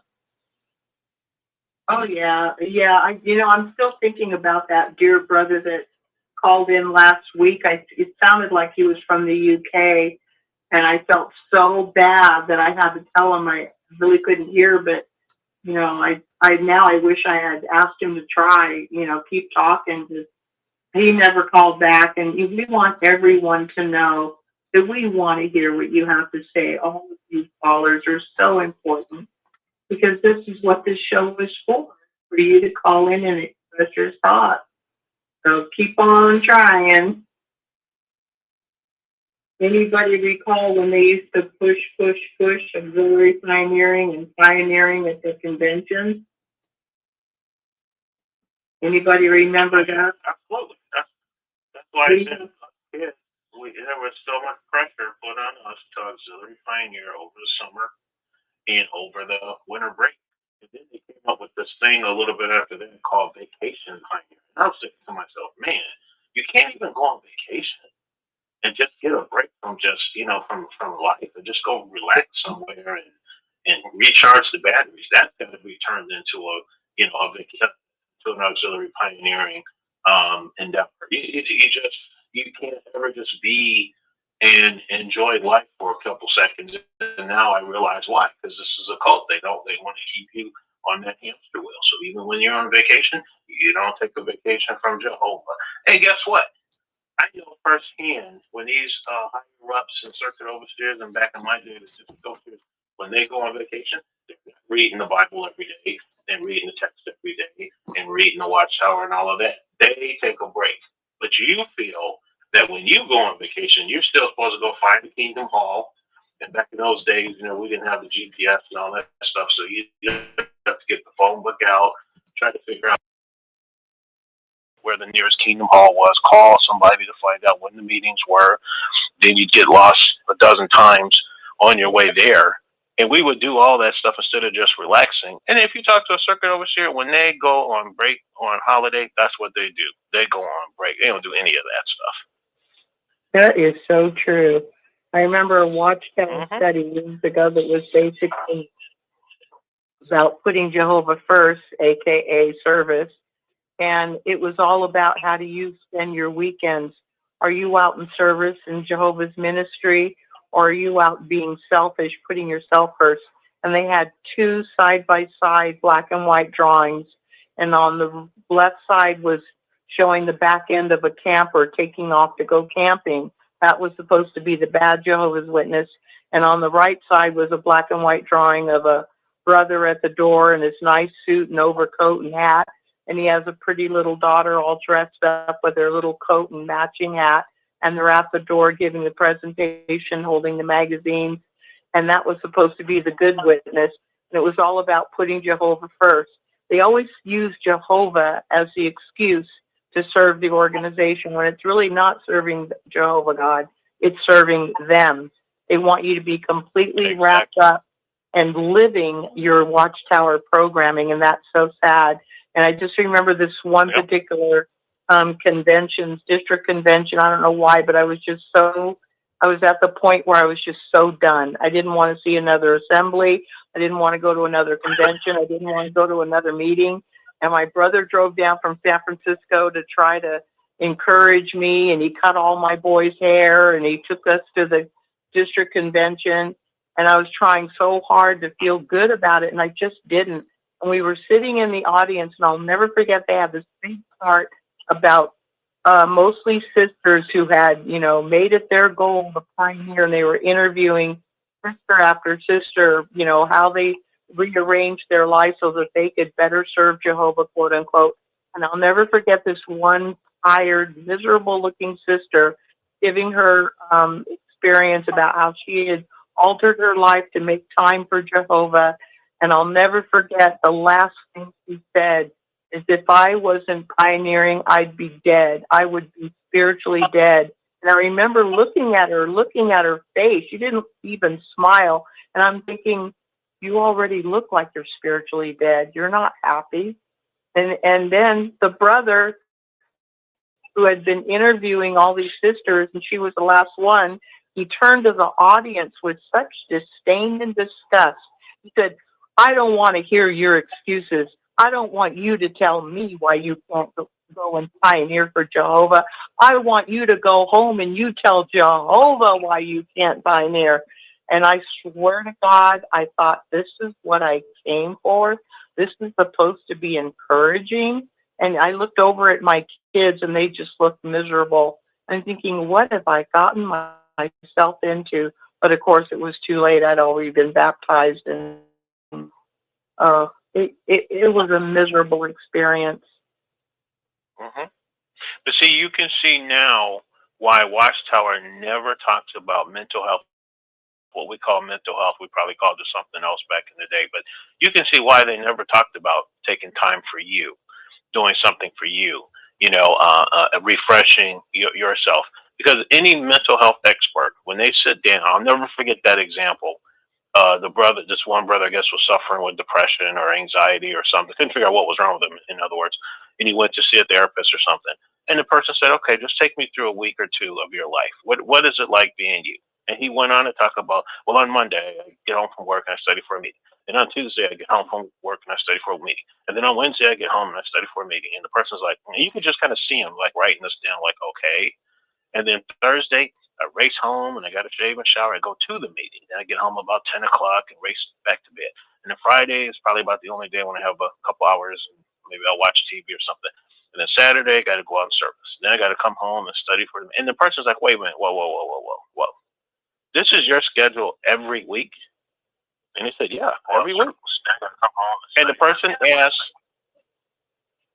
person asks, when do you take time for you?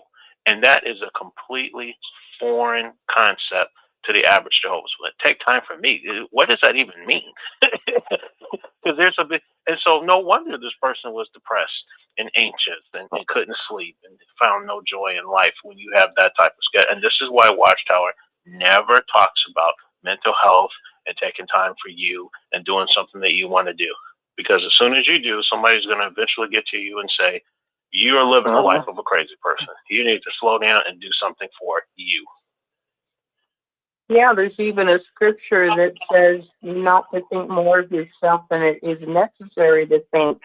And the Watchtower would kind of twist that scripture to mean everybody else matters more than you, and Jehovah matters more than anybody.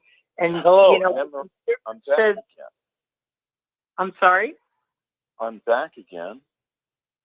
All right. Talk about mental health. I took a lot. Wait. Can she finish her statement? Go ahead. I'm sorry. It's all about what good mental health. Yeah. Well, thank you. Thank you. What the scripture to me is really saying is we had it backwards. It was presented to us by Watchtower backwards. The scripture says not to think more of yourself than it is necessary to think. We must think of ourselves. We have to put ourselves first. As my mother said, who's a diehard Jehovah's Witness, she said, you are your biggest responsibility, your emotional health, your needs, your this, your that. If you don't take care of yourself and your needs, nobody else will. And that's selfishness in a healthy way. That's basically taking care of your biggest responsibility, like my children first before thinking I'm going to ignore my children and go out and try and talk to strangers. Why I couldn't see myself doing that when my little precious children are right here in front of me. Thank you for letting me finish.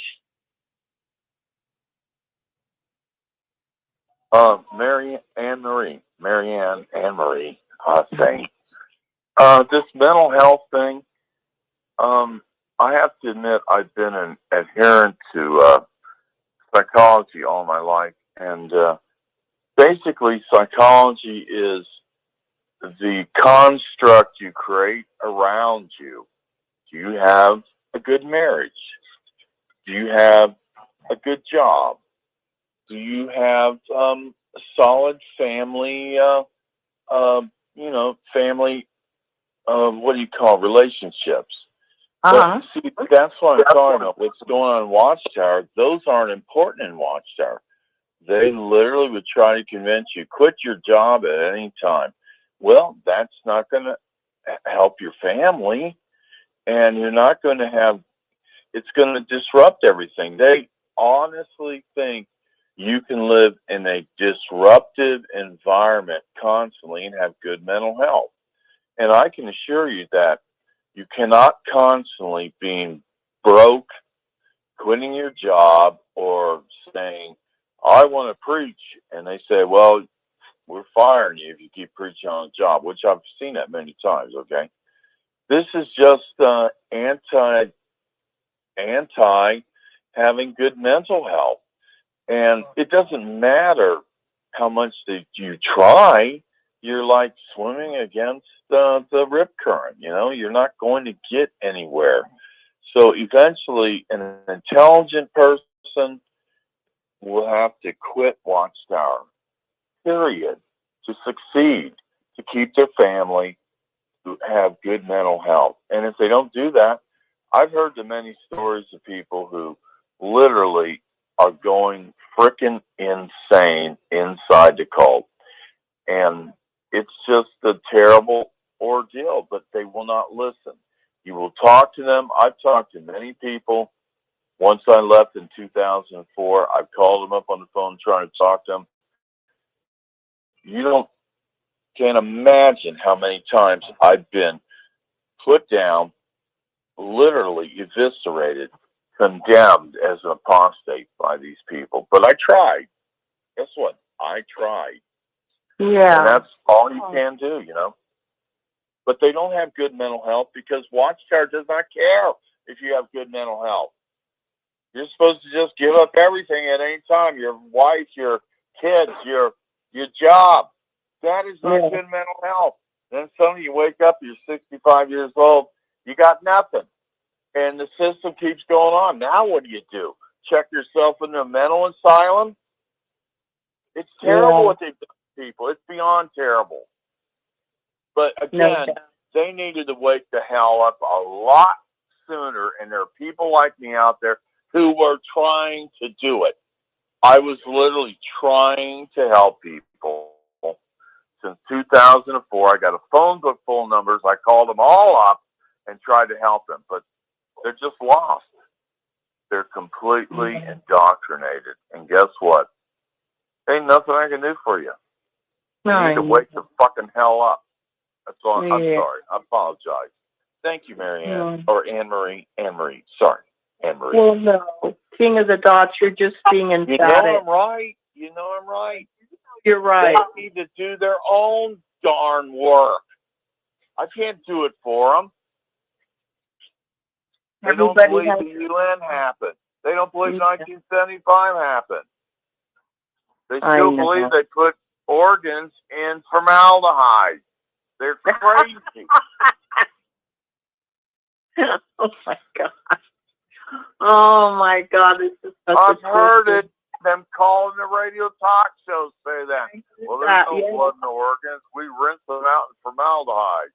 I've literally heard that. I've heard that. And you know what? I'm still trying to help them, but guess what? It's like throwing a pig pearls before swine, a gift before dogs. They will turn around and rip you open worse than any worldly person I've ever preached to in my life. That's how they act, like dogs, literal wild animals. And it's a dangerous thing. I have to be very careful myself, man, because I know quite a few witnesses in this area, and they will try to shred me. And guess what? I need a little peace in my life. I'm tired of their stupidity. I'm not public enemy number one. Your religion is public enemy number one. It has literally made a laughing stock out of you. Okay. Can I stop now? Can I stop my rant now? Can I stop? Give me permission. Don't need permission. You say what's on your mind, my dear. Have permission to stop ranting? Thank you, Marie. That is so nice of you. And tell Rick, long live Boston. Long live Boston, Rick. Oh, we love Boston. That whole area is so awesome. We may call in later, okay? Well, it's okay with me. I need to ask our brother how we're doing on time. We are a little over time. Well, Anne-Marie, go about 5 minutes or so, and then we can wrap it up, and we'll go to the news. That's good. Give it about 5 minutes. Go ahead. Thank you, my brother Rick. You're always so generous. Yeah, this whole thing, the pressure of getting in your time, of course, now they say check a box. But generally over how many years, got to get in your time, got to get out in service, got to do more. No matter how much you did, they always thought, well, can you do a little more? It was always more pressure. And like it's been said, you never felt like you could take time for yourself, ever. My mom told me once when I was going crazy, trying to take care of my little great-grandson full-time and take care of my father, who was had dementia real bad. And I'm running around, you know, doctor's appointments and eye appointments and dentist appointments and trying to take care of him every day and taking care of the baby. And, you know, I have my own health problems. And I felt like I hit a point where I felt I was going to have a nervous breakdown. And I talked to my mom about it. And she said, you know, Anne-Marie, you are your first responsibility. Because I was like, take care of this, do that, you know, all these obligations. And she said, what you need to do is pick a day, and on that day is your day. You don't schedule appointments, you don't babysit, you don't do anything for anybody.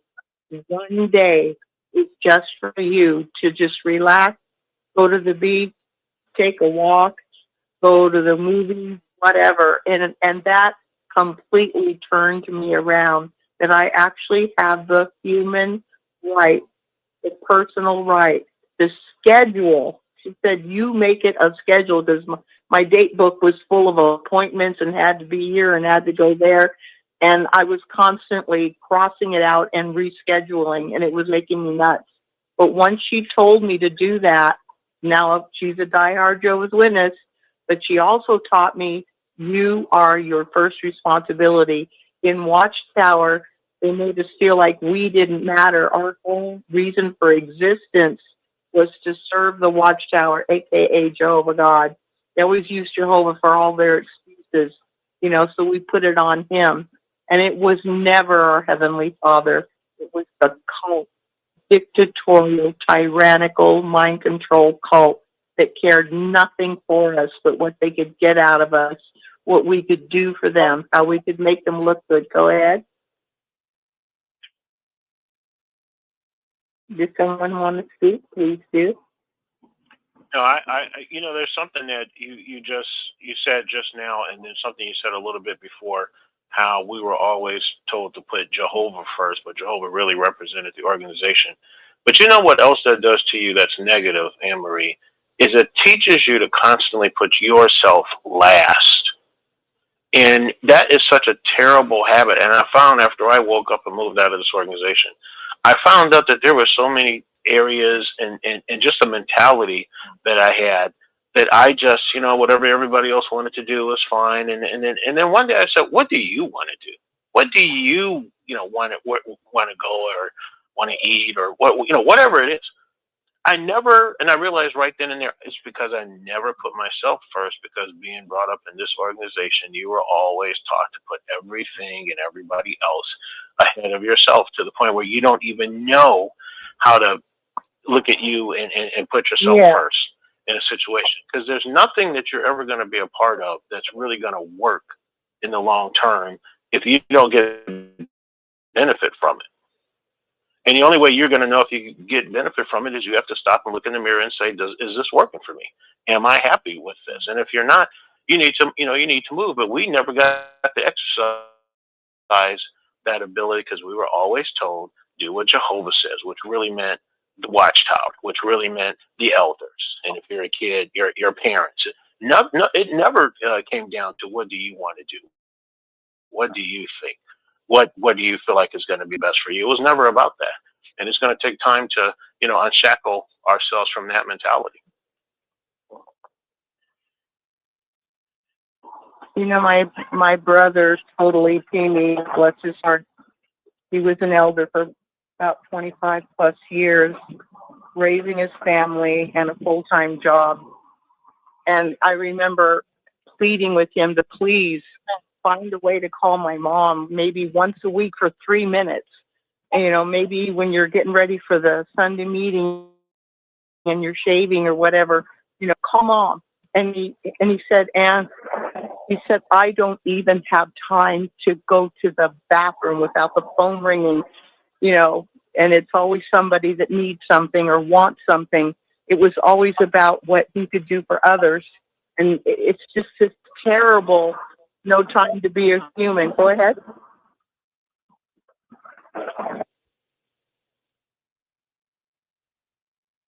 Is somebody trying to speak?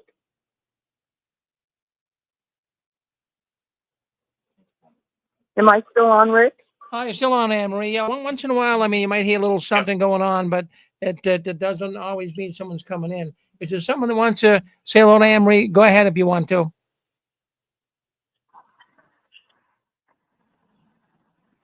Okay, Anne-Marie, you can move on, and we'll give you another couple of minutes, then we'll wrap it up. Okay, well, just maybe 1 or 2 minutes, people. Anything that you could think about service, how you felt. Are you glad to be out of it? I'm so grateful that I'm not out of it, and I keep seeing that poor sweet boy, Jehovah's Witness young man that came to my door that was just a little way up the street from me, just being chastised and shamed and lectured on the street in front of everybody. And he was the sweetest kid. And I'm thinking, how is it that these parents seem to be getting harder and harder on their kids? It's almost like the better they are, the harder they try to do what their parents want them to do. It's just never enough. There's so much criticism instead of love and I'm proud of you, and you know, I'm so proud you're my son, and in positive love. And I have to assume that this guy that was berating his son in public had to have been an elder, because he was just so nasty and so mean and so controlling and so arrogant. It just broke my heart. It was all I could do to get out of my place and walk up and say something, but then I thought it would just get worse. Poor kid at home. So, anybody want to talk?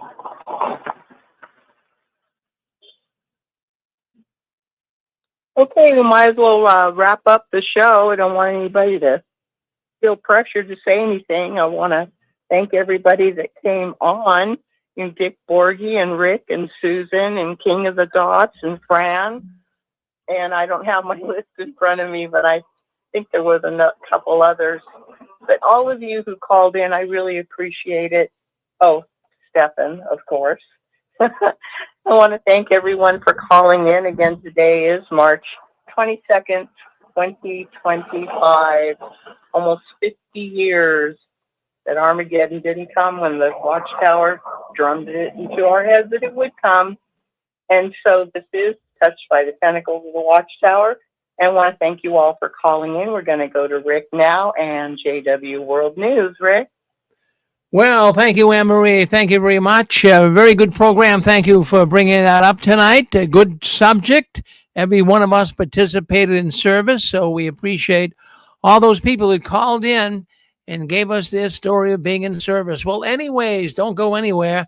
We still have 2 more programs coming up. We've got JW World News coming up next. We're going to bring you right up to speed on what's going on behind the curtains of the Watchtower. And then after that, around 10 o'clock tonight, we go to Dick and Constance Borgie.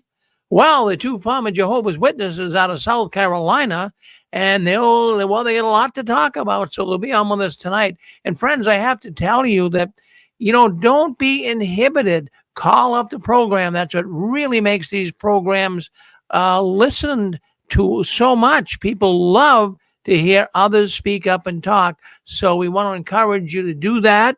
And the program is coming up tonight. And we want to thank all those who came in on Anne-Marie's program speaking up. So let's end it here, but stay on this YouTube and Facebook channel. Stay on our radio telephone network. And we'll be back in about a minute with JW World News. Thank you very much. Don't go anywhere. Thank you.